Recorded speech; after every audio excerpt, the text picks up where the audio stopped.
आज तर संडे योगा क्लासला नाही जायचा म्हणून लेट उठलो ना. पाणी गरम करीत ठेवला, पाणी गरम करून पीठ घेतला ना. पिता पिता एक मूवी बघित होतो. नंतर ना चपात्या केल्या ना. काल केलेल्या कोथिंबीर वड्या भुजल्या ना. करीत घेतला नाश्ता. चपातीला पीनट बटर लावून रोल करून खत घेतला. आधी मला पीनट बटर बिलकुल पटायचा नाही, पण आता मी खताव ना. यो मूवी मला रासच काही पटला आता. जर तुम्हाला या मूवीचं नाव पाहिजे तर कमेंट करा. रासच काही भारी मूवी हो ना. मूवी बघता बघता लाईटच गेली. विचार केला करावा तर यो एलोवेरा जेल दिसला, मग घेतला लावीत. आधी लावूनशी घासघास केला ना. वरसून यो रोज वॉटर स्प्रे मारून परत घासघास केला ना. मग तोंड धुवून आलो ना. मग परत या एलोवेरा जेलचा एक थिक लेअर तोंडाला लावला ना. जर मी जवळ पण एलोवेरा जेल वापरल्यात त्यांच्याशी योच एलोवेरा जेल मला रास पटला. आता यो जेल आपली त्वचा कूल करतं ना, ते आपल्याला फील होतं. मगशी बाहेर जाऊन बघला तर पप्पा भुर्जी करीत होता. पहिल्यांदा राई जिरा मिरच्या घालून बारीक कपलेला कांदा आणि मीठ घालून जरा परतून स्लो गॅसवर कांदा शिजत ठेवलाय. कांदा शिजत अवसर याला बोललो ये तुझ्या पण लावता एलोवेरा जेल ना. याच्या स्किन मध्ये एवढी हिटक एलोवेरा जेल वितलत होता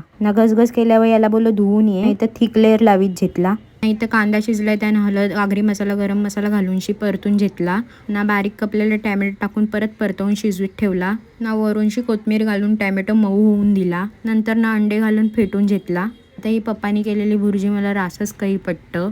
जेव्हा मी लहान होतो तेव्हा दर संडेला आमच्याकडे पप्पा स्पेशल भुर्जीचा नाश्ता असायचा. आता यो लावलेला जेल सुकलेला मग तोंड धुवूनशी घेतला ना. पप्पाला पण चांगला तोंड धुवून जे नाही तर भुर्जी झलती मग खत घेतली नाही. भुर्जीबद्दल काय सांगू, कधी पण खाल्ली तरी तीच नॉस्टॅल्जियावाली फिलिंग देतं ना. लहानपणीच्या त्या मेमरीज परत ताज्या होतात ना. आजची भुर्जी तेवढी स्टॉप झालती जेवढी लहानपणी व्हायची. भुर्जी खाऊनशी झाली पण लाईट काय अजून आली नाही. 1 वाजता लाईट गेलती, आता 9 वाजलं तरी लाईटीचा काही पत्त्या नव्हता ना. दोन्ही फोन डेड झालतं. मग जेलो काकीच्या घरात चार्जिंग करायला. आजचा व्लॉग एवढाच होता. आता भेटू उद्याच्या व्लॉग मध्ये. बाय.